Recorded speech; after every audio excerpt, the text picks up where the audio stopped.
Kerala government നിയമിച്ചിട്ടുള്ള നവോത്ഥാന മൂല്യ സംരക്ഷണ സമിതി ചെയർമാൻ വെള്ളാപ്പള്ളി നടേശൻ വായ തുറന്നാൽ വർഗീയത മാത്രമേ പുറത്തു വരൂ എന്ന് സകലരെയും ബോധ്യപ്പെടുത്തിയ ദിനങ്ങളിലൂടെയാണ് നമ്മൾ കടന്നു പോകുന്നത്.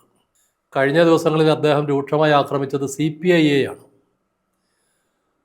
CPIയുടെ സംസ്ഥാന സെക്രട്ടറി ബിനോയ് വിശ്വത്തെ CPI എന്ന പാർട്ടിയെ ഒക്കെ ചതിയൻ ചന്തു എന്നാണ് അദ്ദേഹം വിശേഷിപ്പിച്ചത്.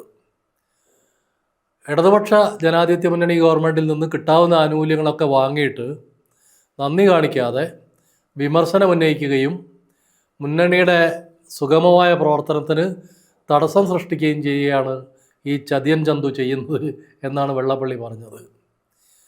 വെള്ളാപ്പള്ളി ആരാണ്? വെള്ളാപ്പള്ളി BDJS എന്ന് പറയുന്ന പാർട്ടിയുടെ മാർഗനിർദ്ദേശം നൽകുന്ന ആളാണ്. അദ്ദേഹത്തിൻ്റെ മകനാണ് ആ പാർട്ടിയുടെ പ്രധാനപ്പെട്ട ചുമതലക്കാരൻ. കേരളത്തിലെ BJPയുടെ മുന്നണിയുടെ NDA മുന്നണിയുടെ ചെയർമാനും അദ്ദേഹം തന്നെയാണ്.